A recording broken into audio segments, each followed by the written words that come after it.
When the Great Depression crushed Appalachian hollows like a sledgehammer, church basements became the line between living and dying. Sally puts a cube, about a square inch, of butter into the top of a double boiler. Women cooked miracles, feeding 200 souls with $5 and unshakable faith. Here are 25 cheap hillbilly church suppers that kept entire communities alive when cupboards sat empty. Let's preserve this before it's lost forever. The foundation that never failed, 1 pound of dried beans, could feed a church basement full of hungry families for 3 days. That's Depression-era mathematics that modern grocery budgets can't touch. In 1932, when cash money disappeared from Appalachian hollows, church women organized weekly suppers using beans donated by families who grew them in hardscrabble gardens. Great northern beans became the foundation because they cooked faster than pintos and stretched further than navy beans. The night before church supper, women soaked 20 pounds of beans in cold spring water. Come morning, those beans went into massive cast-iron pots with ham hocks, saved from last winter's butchering, wild onions, and just enough salt. The pots simmered over wood fires for 8 hours, filling church basements with a smell that told everyone help was coming. A woman's bean pot could make or break her reputation. Too watery and folks whispered, too thick and you weren't stretching ingredients properly. Just right meant you understood sacrifice. Today's canned beans can't touch the creamy richness of beans that cooked all day in ham broth.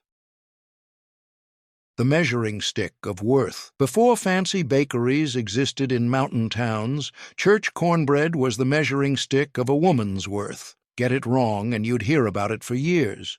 Church basement ovens were temperamental monsters, wood-fired beasts that required intuition more than recipes. Women learned cornbread, making from their mothers who learned from their grandmothers in an unbroken chain, back to Cherokee ancestors who first showed white settlers what cornmeal could become. The secret was stone-ground cornmeal, buttermilk, and cast-iron skillets preheated so hot a drop of water would dance. Mix fast. Pour immediately. Bake until the smell changed from raw to golden. Each pan made 12 squares that fed 24 people when split properly. 40 pans meant 480 servings from ingredients that cost less than $2.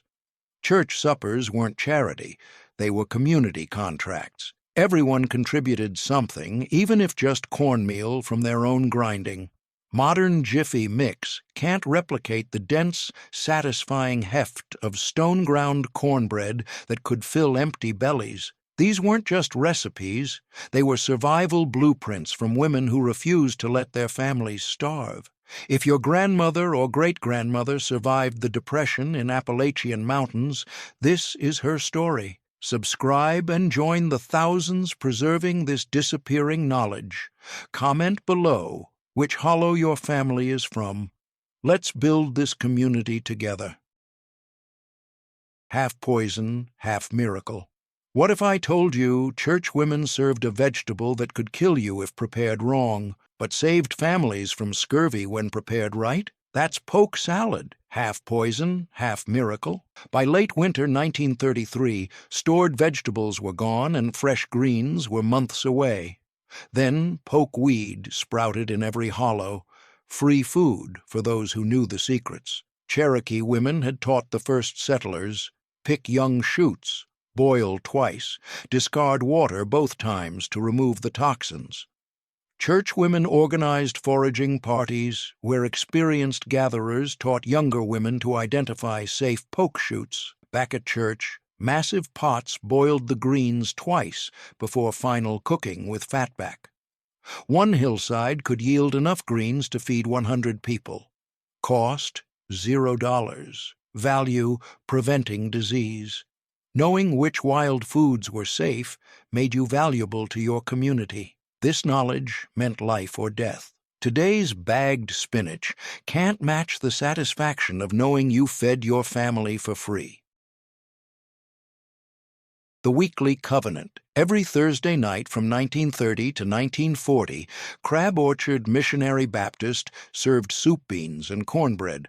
Not because they wanted to, because they had to. Soup beans, pinto beans, cooked with nothing but water, salt, and maybe a piece of fatback if someone donated it, became the Depression's most reliable meal. One 50-pound sack of pintos cost $1.85 and could feed 200 people when stretched properly across multiple suppers.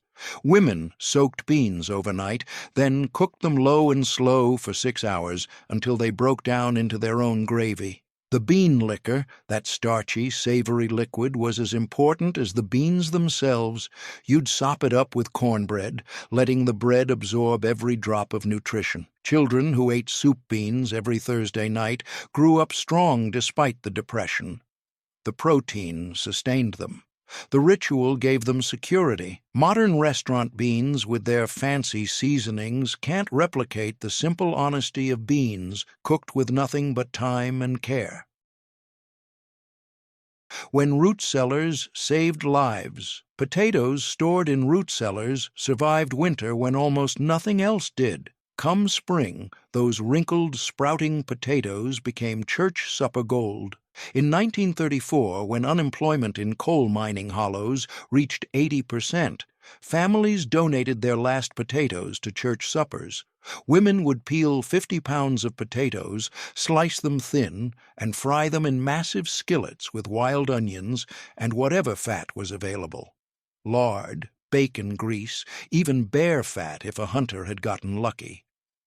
The smell of frying potatoes and onions could draw people from a mile away. That sizzle meant someone cared enough to cook.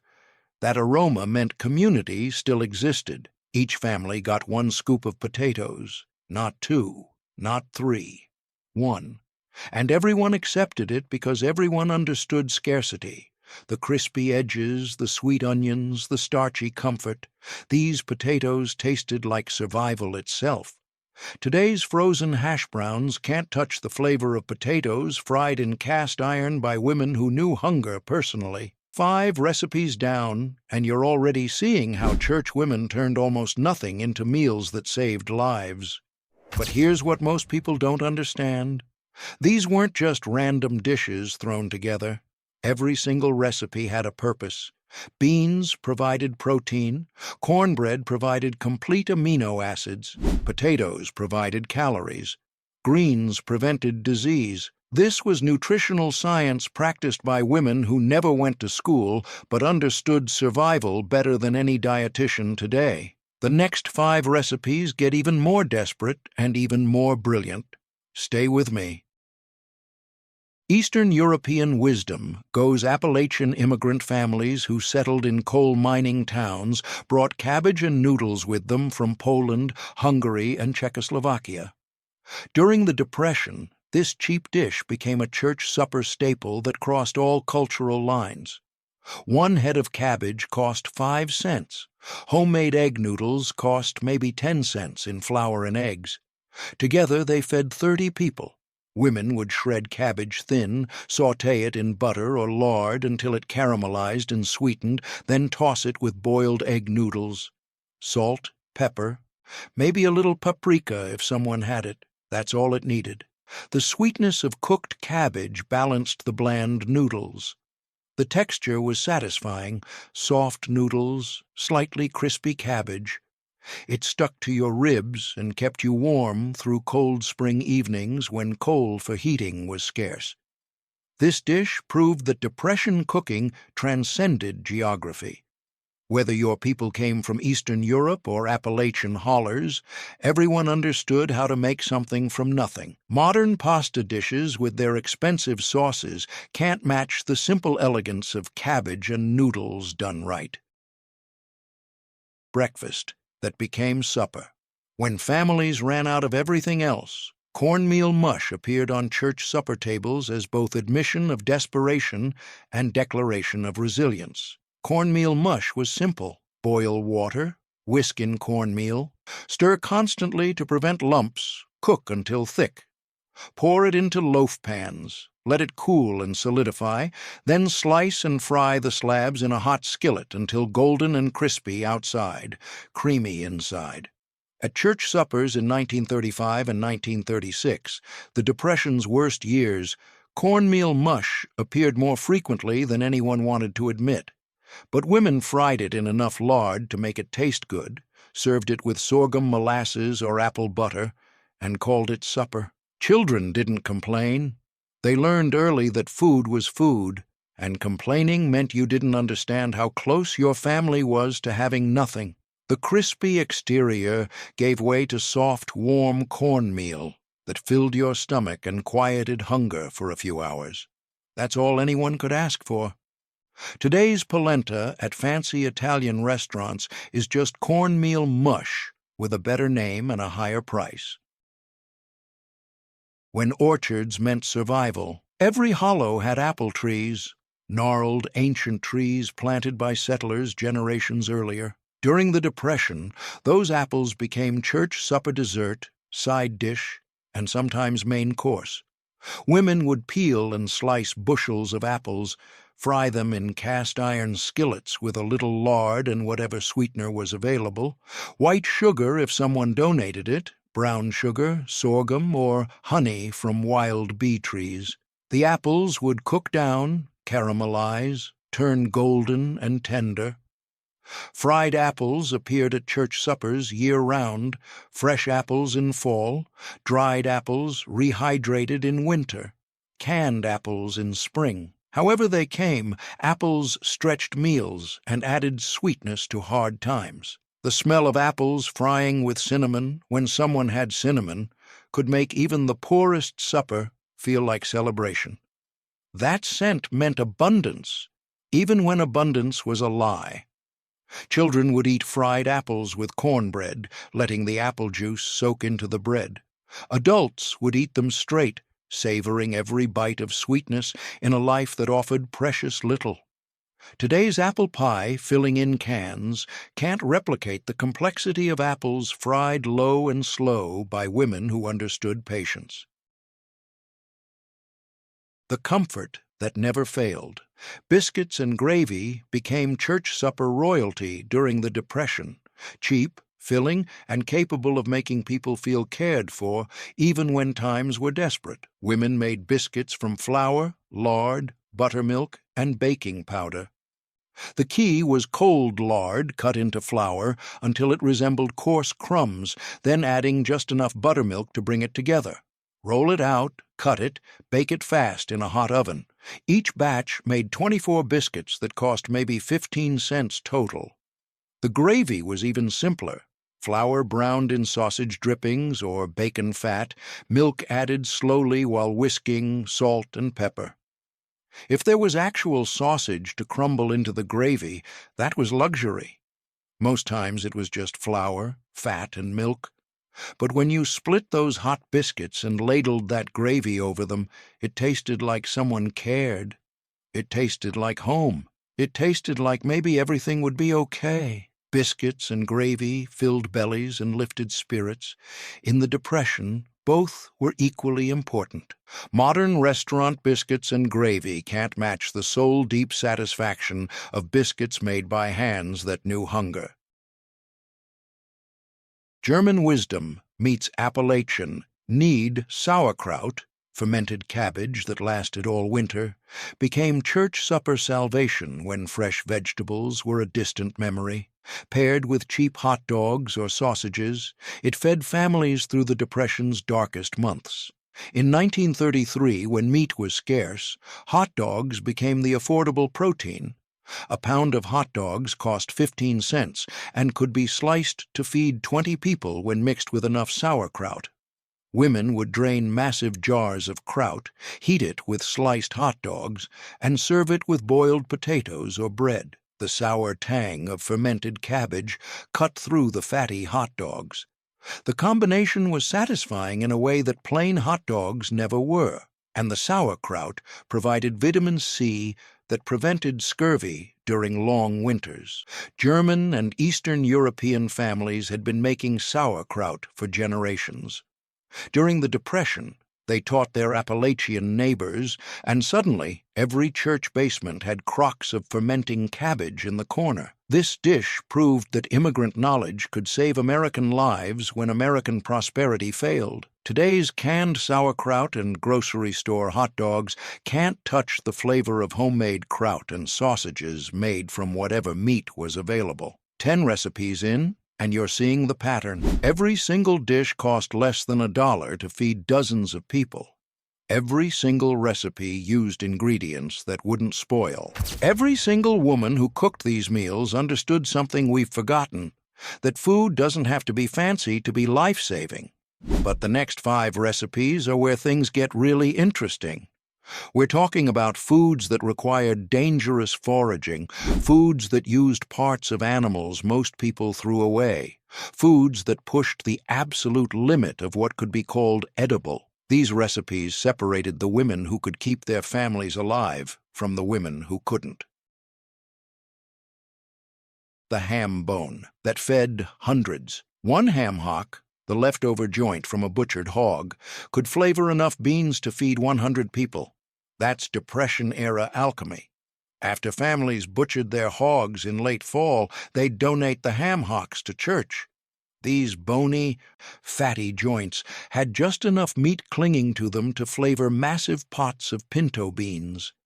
Women would simmer the hock for hours until the meat fell off the bone, then add beans and cook until everything melded into rich, smoky perfection. The ham hock would be fished out, the meat picked off and distributed carefully, a small piece in each person's bowl of beans. Nothing was wasted. Even the bone went into the next pot of beans for additional flavor. This wasn't just cooking. This was extracting every molecule of nutrition and flavor from ingredients that most people would throw away. The beans would be thick, smoky, rich with ham flavor. Served with cornbread, they provided complete protein and filled stomachs that had been empty too long. Modern ham and bean soup from a can can't replicate the depth of flavor that comes from a ham hock simmered all day.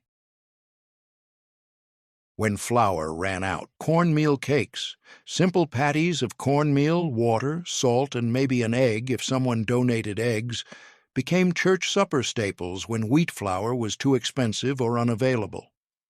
Mix cornmeal with enough water to make a thick batter, add salt, form into small patties, and fry in hot lard until golden and crispy.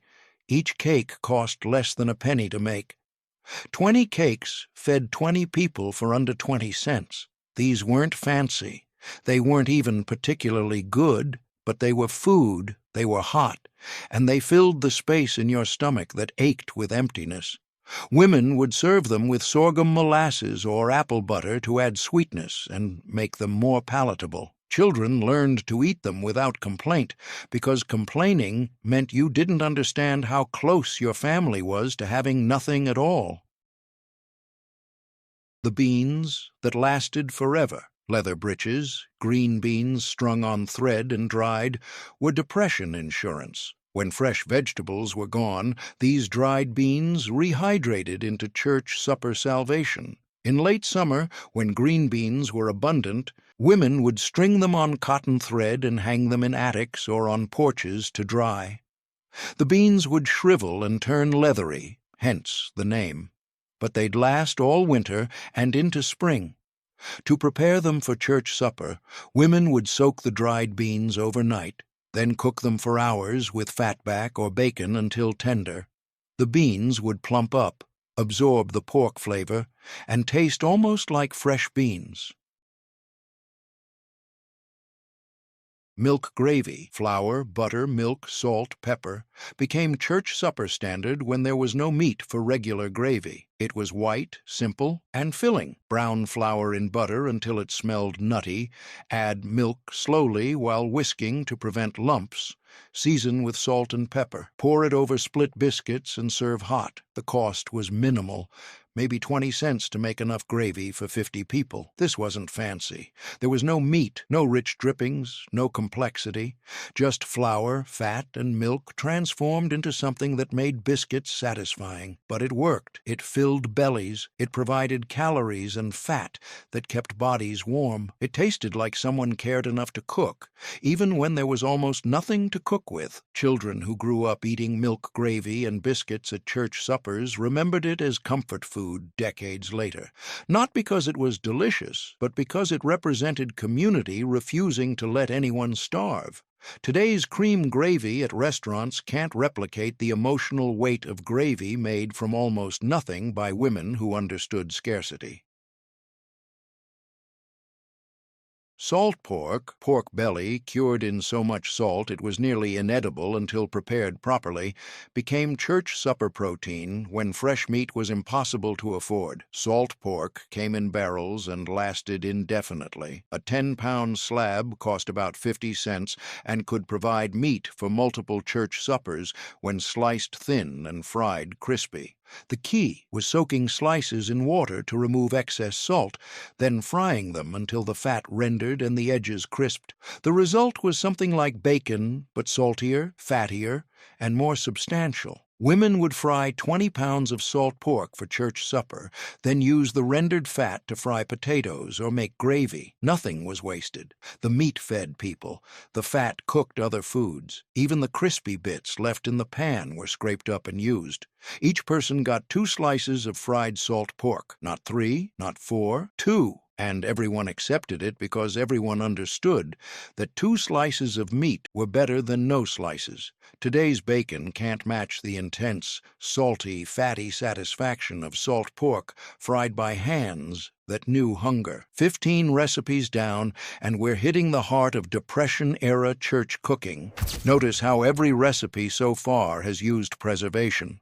Dried beans, dried apples, dried green beans, salt pork that lasted forever. These women weren't just cooking meals. They were fighting time itself, trying to make summer's abundance last through winter's scarcity. But the next 10 recipes show something even more remarkable: the ability to take foods that most people would throw away and turn them into meals that people actually wanted to eat.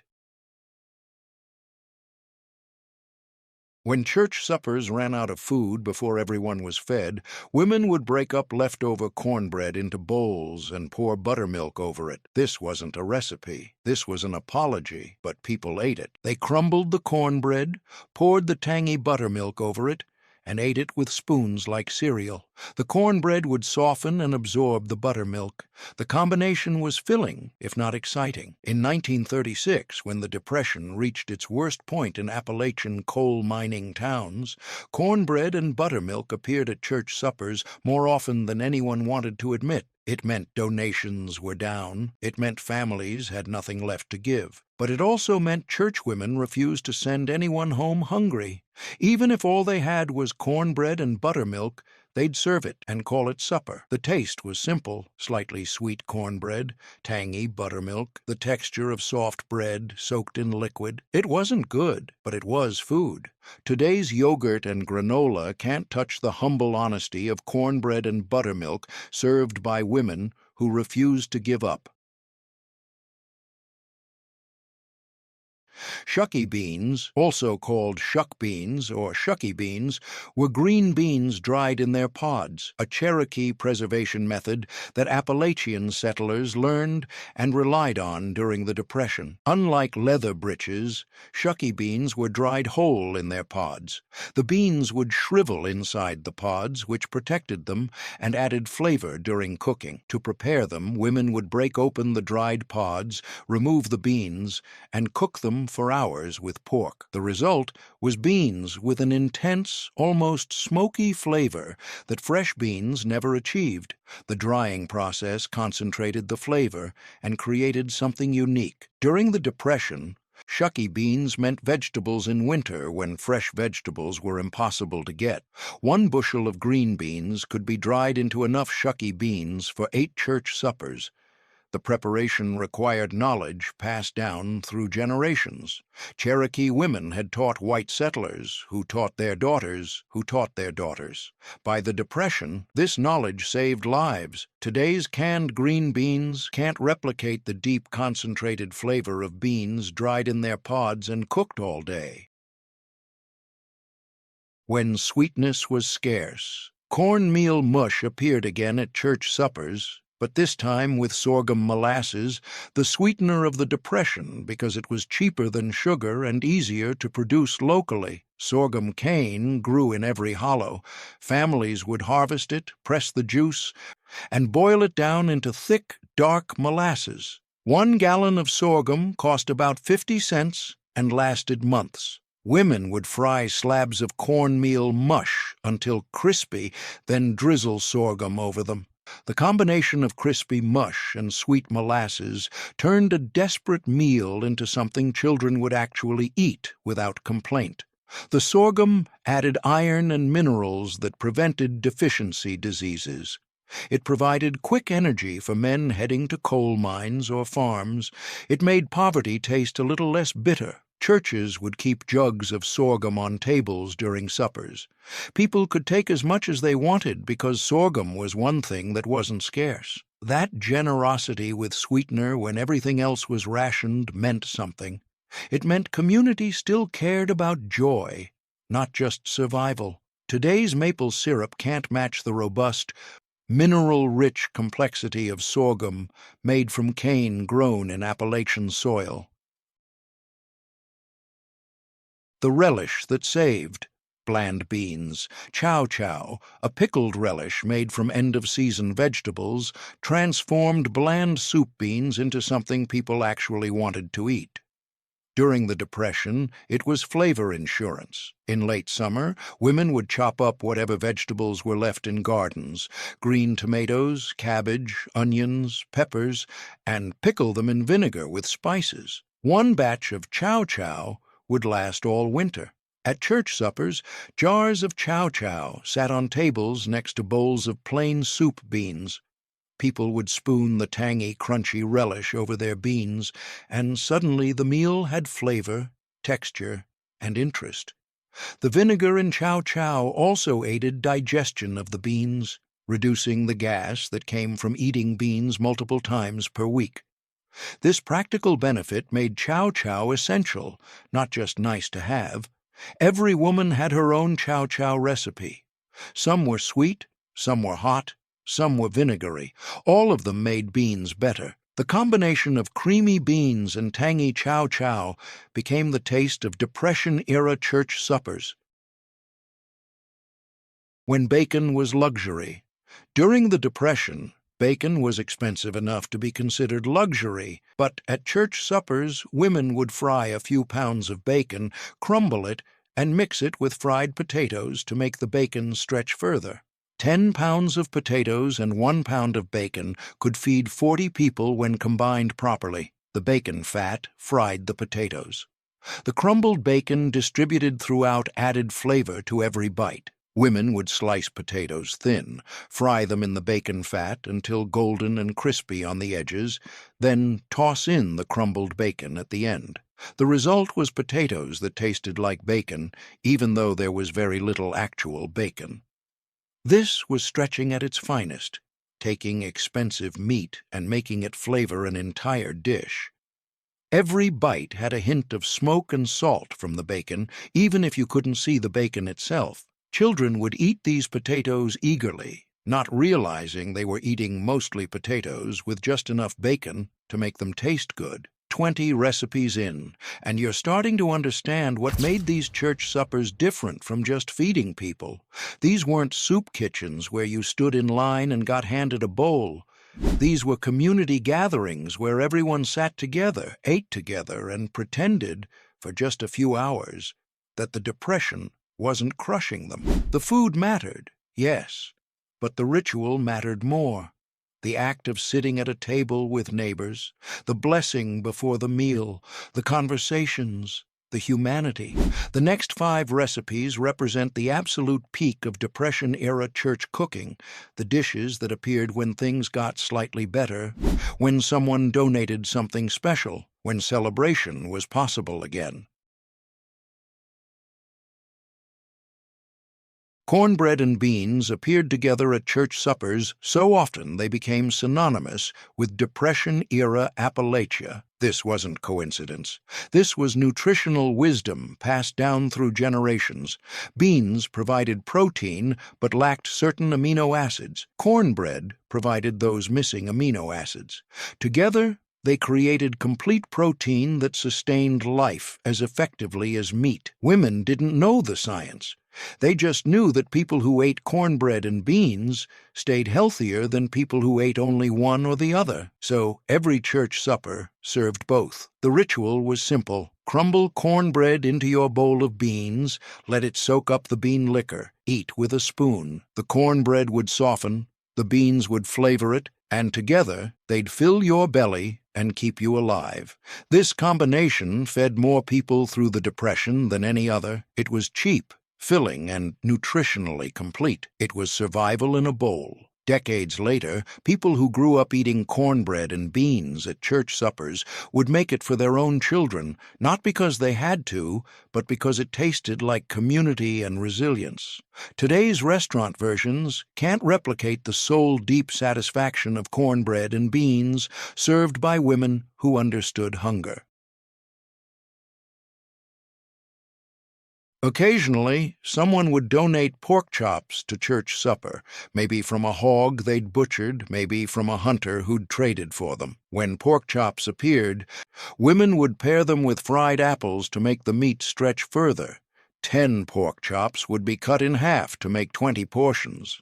Each half would be fried until golden, then set aside while women fried apples in the pork fat. The apples would absorb the pork flavor and become savory sweet. Each person got half a pork chop and a generous serving of fried apples.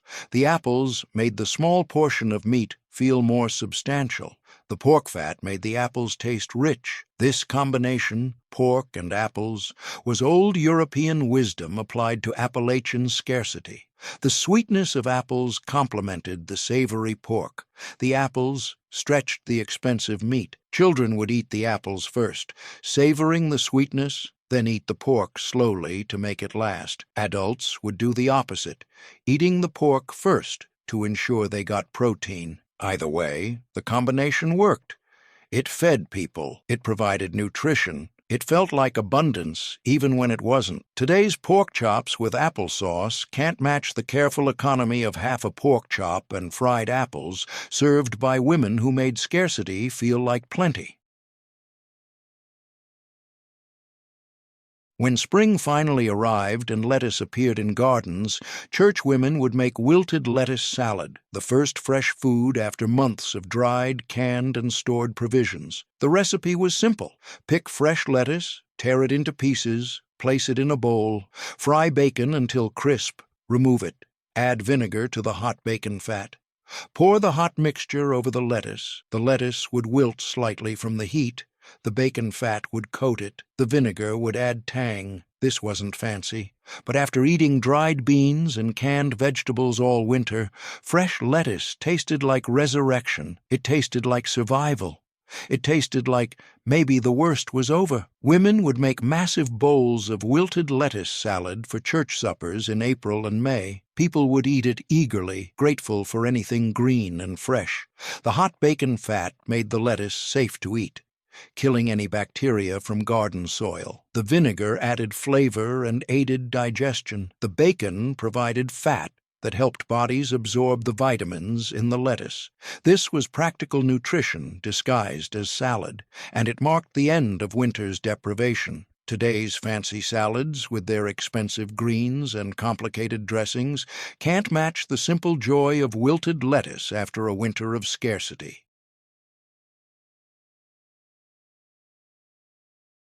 Baked beans, navy beans cooked with molasses, mustard, and salt pork, became church supper standard when someone donated molasses or sorghum. Women would soak navy beans overnight, then layer them in massive baking pans with chunks of salt pork, molasses, dry mustard, and a little water. The pans would go into wood-fired ovens and bake for hours until the beans were tender, and the molasses had caramelized into a thick, sweet sauce. The result was beans that tasted like candy, but provided protein and calories that sustained life.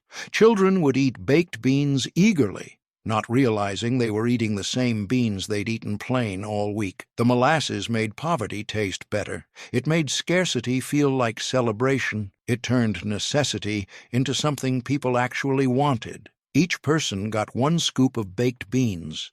The sweetness lingered on your tongue. The beans filled your stomach.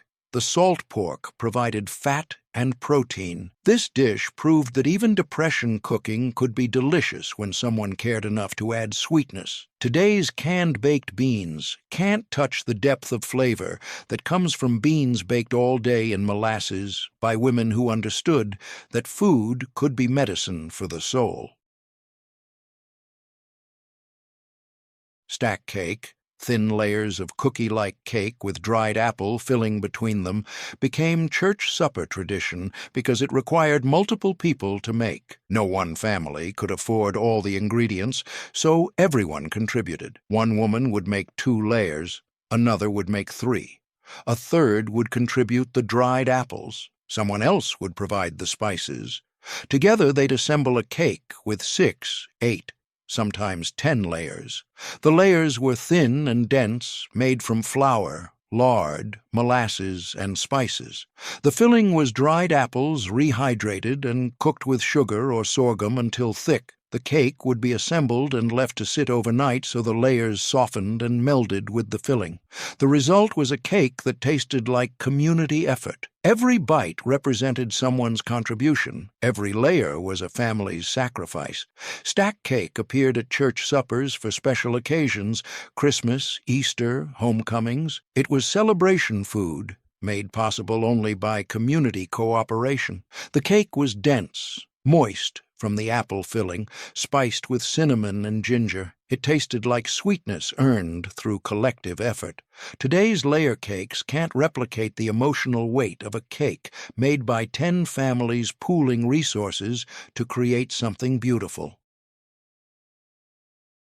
When nothing else would, turnip greens grew in the poorest soil, survived frost, and provided nutrition when every other vegetable had died. During the Depression, they became church supper salvation. In late fall, after the first frost sweetened them, women would harvest massive quantities of turnip greens. The frost converted starches to sugars, making the greens less bitter and more palatable. At church, women would wash the greens in cold spring water, sometimes 3 or 4 times, to remove all the grit and dirt. Then they'd chop them roughly and cook them in massive pots with fatback or ham hock, a little water, and salt. The greens would cook down. 10 pounds of raw greens would reduce to maybe 3 pounds of cooked greens. They'd turn dark green, almost black, and develop a rich mineral flavor. The pot liquor, the cooking liquid left behind, was as valuable as the greens themselves. People would soak cornbread in it, drinking the vitamin-rich broth that prevented pellagra and scurvy. Turnip greens cost almost nothing. Seeds were saved from year to year. The greens grew with minimal care, and they provided nutrition that kept people healthy through winter. Today's bagged collard greens can't match the robust flavor of turnip greens cooked all day with pork. Summer's abundance stretched thin. When summer squash came in, it came in abundance. One plant could produce dozens of squash. During the Depression, that abundance meant church suppers could serve fresh vegetables without depleting winter stores. This was strategic thinking. Save the canned goods, the dried beans, the preserved vegetables for the lean months ahead. Use what was fresh and plentiful now. Women would slice yellow squash and zucchini into rounds, coat them lightly in cornmeal, and fry them in hot lard until golden and crispy. The cornmeal coating created a crust that sealed in moisture and added texture, but the technique mattered. The lard had to be hot enough to crisp the coating immediately, but not so hot it burned before the squash cooked through. This was knowledge passed down through generations, learned by watching mothers and grandmothers work at wood-fired stoves where temperature control was more art than science. Each person got 3 or 4 slices of fried squash. It wasn't much, but it was fresh. It was summer. It was proof that not everything was dead and dried and preserved. In a time when most meals consisted of foods stored from previous seasons, fresh vegetables represented hope. They meant the earth was still producing. They meant life continued despite economic collapse. The squash would be tender inside, crispy outside, slightly sweet from the vegetable itself. Served alongside beans and cornbread, it made the meal feel more complete. The contrast of textures, creamy beans, dense cornbread, crispy squash, created a dining experience that felt intentional rather than desperate. This mattered psychologically. People needed to feel like they were eating a proper meal, not just surviving on scraps. Children would eat fried squash eagerly. The mild flavor didn't challenge them. The crispy coating made it feel like a treat. In households where children often refused vegetables, fried squash was the exception. The cornmeal coating disguised the fact that they were eating something healthy. Parents would watch their children eat vegetables without complaint and feel a small victory in a time when victories were rare. And the abundance meant women could fry squash without guilt. Unlike winter vegetables that had to be rationed carefully, summer squash was plentiful. You could eat until you were full. This psychological freedom was enormous. For most of the year, every bite of food came with mental calculations. Is there enough for tomorrow? Will this last until next week? Can we afford to eat this now? But with summer squash, those calculations disappeared. The plants produced faster than families could consume. Eating squash until you were satisfied didn't deprive anyone else. That feeling, being full of fresh vegetables, was rare during the Depression. Fried squash provided it, at least for a few months each summer. Women would fry batch after batch, watching people come back for seconds and thirds without worry. The abundance was temporary, but while it lasted, it felt like normalcy had returned. The preparation was communal. Women would gather in church kitchens, slicing squash and coating it in cornmeal while talking about gardens, weather, and anything except the Depression. The work became social time, a break from the isolation of poverty. The smell of frying squash would draw people to the church basement early, their stomachs growling in anticipation. Today's roasted vegetables can't match the simple satisfaction of squash fried in lard by women grateful for summer's generosity. Modern cooking focuses on health and nutrition, but Depression-era cooking focused on survival and psychology. Fried squash wasn't just food. It was proof that abundance still existed somewhere in the world. When someone donated a hen, occasionally someone would donate a chicken to church supper, usually an old laying hen that had stopped producing eggs. When chicken appeared, women made it stretch as far as humanly possible through chicken and dumplings. This wasn't generosity for its own sake. This was mathematical necessity. One chicken had to feed 50, 60, sometimes 70 people. The only way to make that work was through dumplings. One chicken would be boiled for hours until the meat fell off the bones. The bones would be removed, the meat shredded, and the broth saved. Nothing was wasted. The feet went into the pot for extra gelatin. The liver and gizzard were saved for someone who needed extra nutrition. Even the bones were sometimes boiled a second time to extract every molecule of flavor. Then women would make dumplings from flour, lard, and milk. Simple dough rolled thin and cut into strips. The dough was rolled out on floured tables, sometimes by multiple women working together. The strips had to be uniform in size so they'd cook evenly. Too thick, and they'd be doughy in the center. Too thin, and they'd disintegrate in the broth. This was precision work disguised as simple cooking. The dumplings would be dropped into the boiling chicken broth and cooked until tender. They'd absorb the broth, swell up, and create a thick, hearty stew. The transformation was remarkable, flour and water becoming something substantial, something that filled bellies and provided comfort. The dumplings would float to the surface when done, and women would fish them out carefully, making sure each serving got an equal amount. The shredded chicken would be added back in at the end. One chicken, stretched with dumplings, could feed 50 people when done right. The ratio was carefully calculated, enough chicken in each bowl to provide flavor and protein, but not so much that some people got meat while others got only dumplings. Fairness mattered. In a time when resources were scarce, the perception of unfairness could destroy community trust. Each person got a bowl with maybe 3 small pieces of chicken and several dumplings swimming in rich broth. The chicken provided protein. The dumplings provided bulk.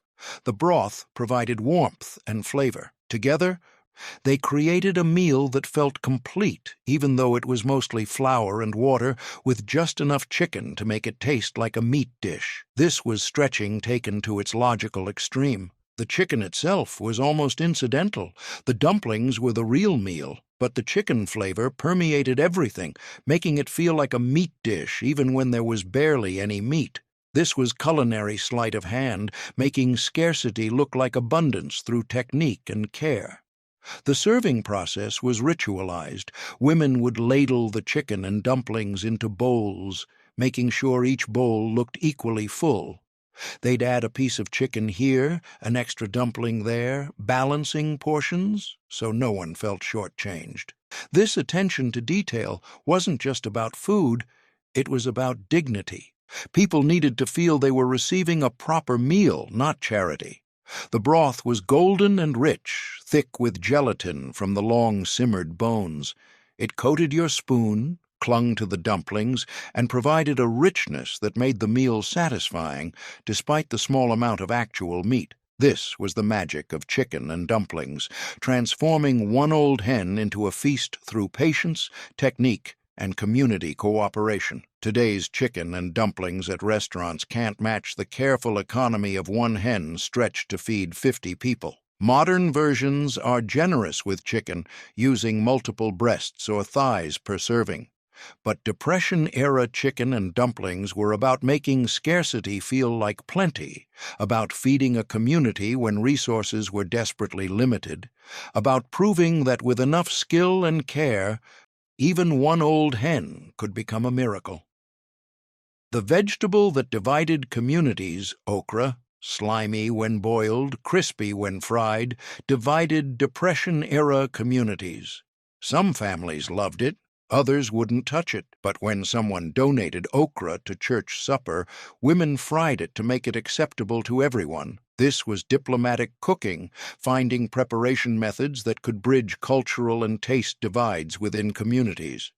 The key was slicing okra into rounds, coating it in cornmeal, and frying it in very hot lard until the exterior crisped up and the slime disappeared. The result was crunchy, slightly sweet rounds that bore little resemblance to boiled okra. The transformation was so complete that children who swore they hated okra would eat fried okra without complaint, not realizing they were eating the same vegetable they'd refused the week before. The preparation required precision.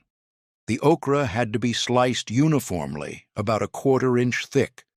Thicker, and the inside stayed slimy. Thinner, and they'd burn before the coating crisped. The cornmeal coating had to be applied just right. Too light, and it wouldn't crisp properly. Too heavy, and it would fall off during frying.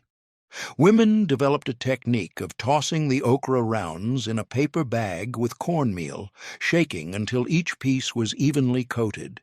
Fried okra appeared at church suppers in late summer, when okra plants were producing faster than families could eat. Rather than let it go to waste, women would fry massive batches for church.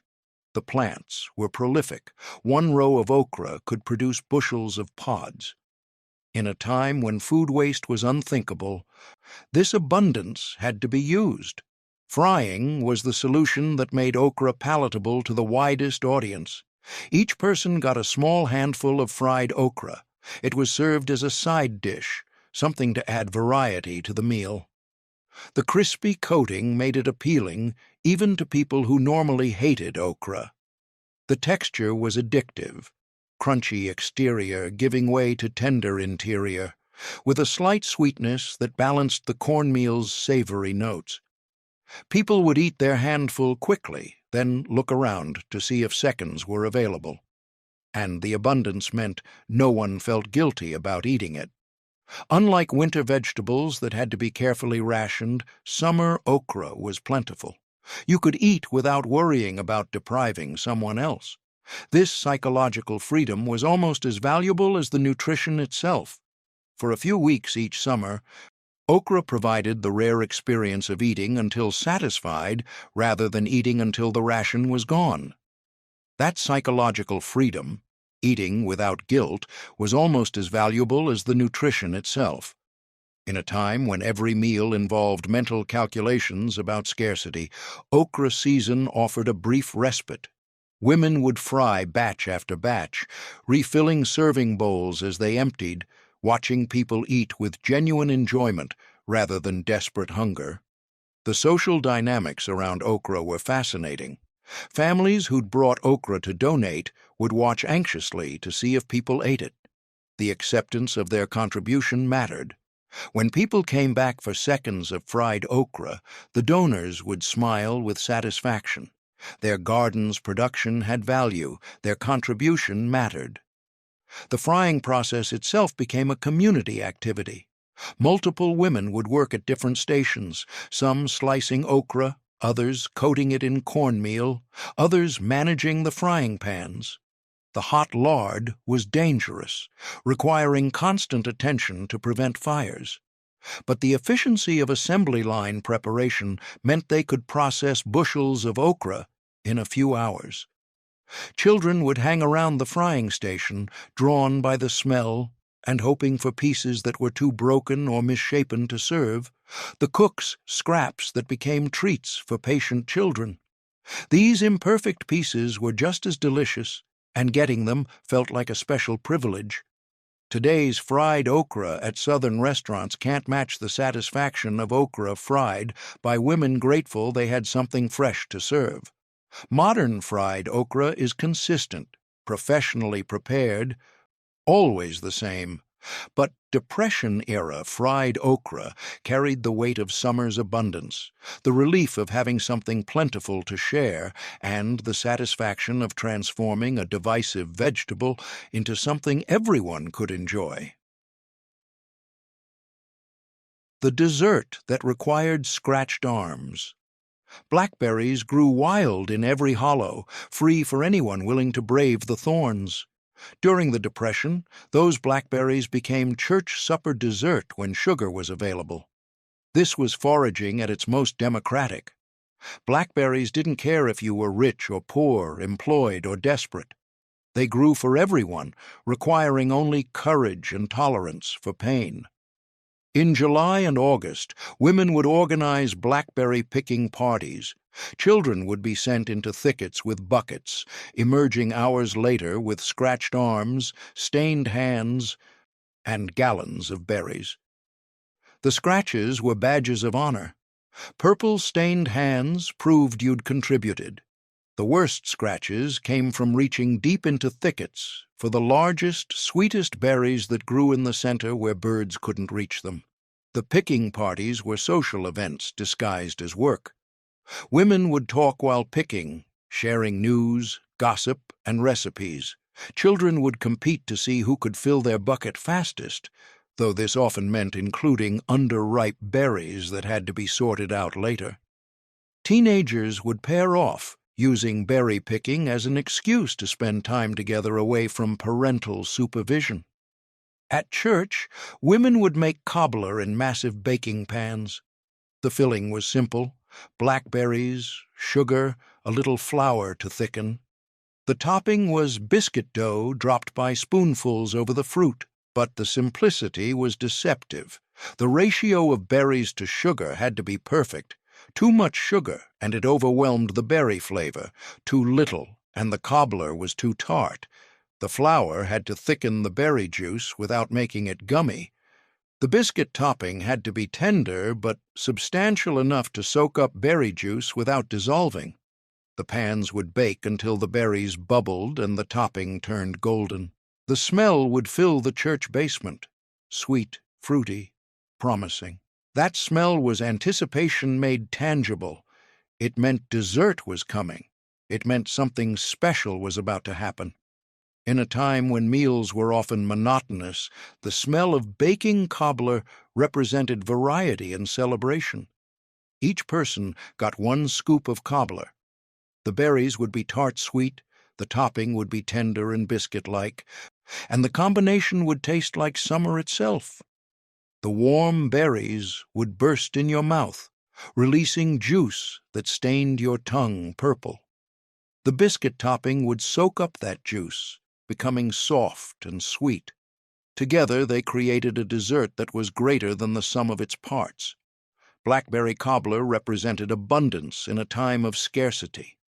The berries cost nothing, the sugar was donated, the flour was minimal, and the result was dessert that made people smile.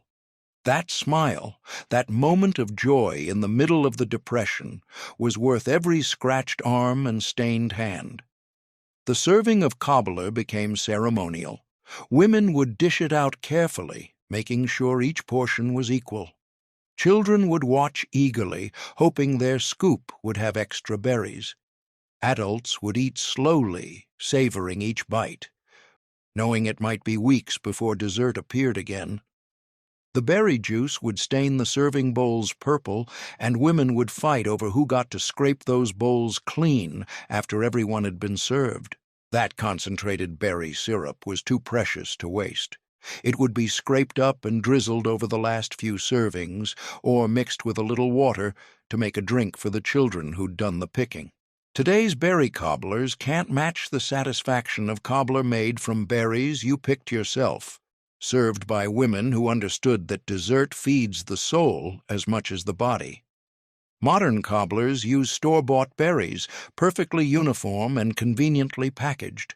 But Depression-era cobbler carried the memory of scratched arms, stained hands, summer heat, and the satisfaction of turning free wild fruit into something that brought joy to an entire community. 30 church suppers that fed entire Appalachian hollows during America's darkest economic hour. These weren't just meals. They were proof that community could survive anything when people shared what little they had.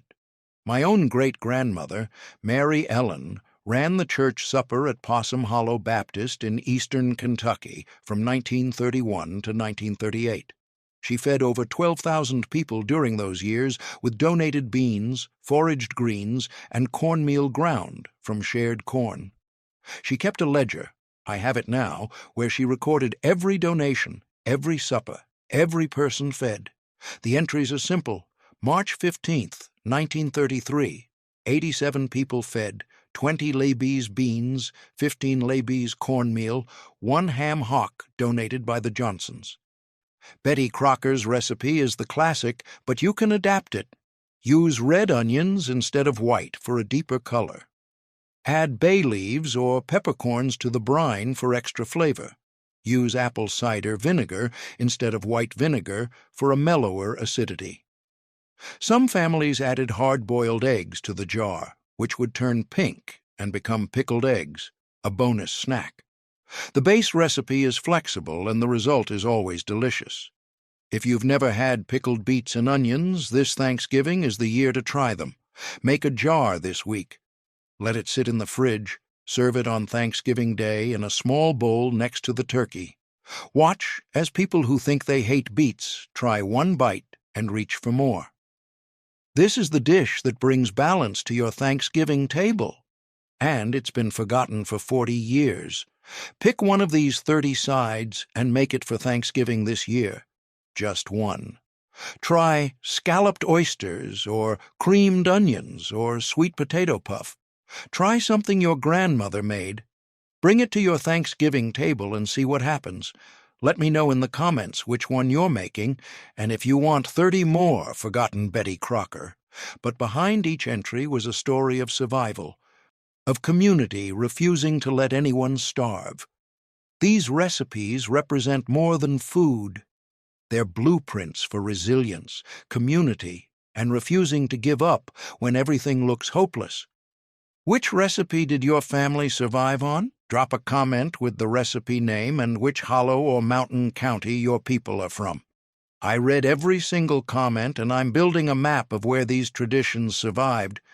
If you made it through all 30 recipes, you're part of the tribe preserving this knowledge. Subscribe for more forgotten Appalachian food history. Next video covers the Depression-era desserts that women made from absolutely nothing: water pie, vinegar cake, and mock apple cobbler. From the hollows to your kitchen, don't let them forget what we survived.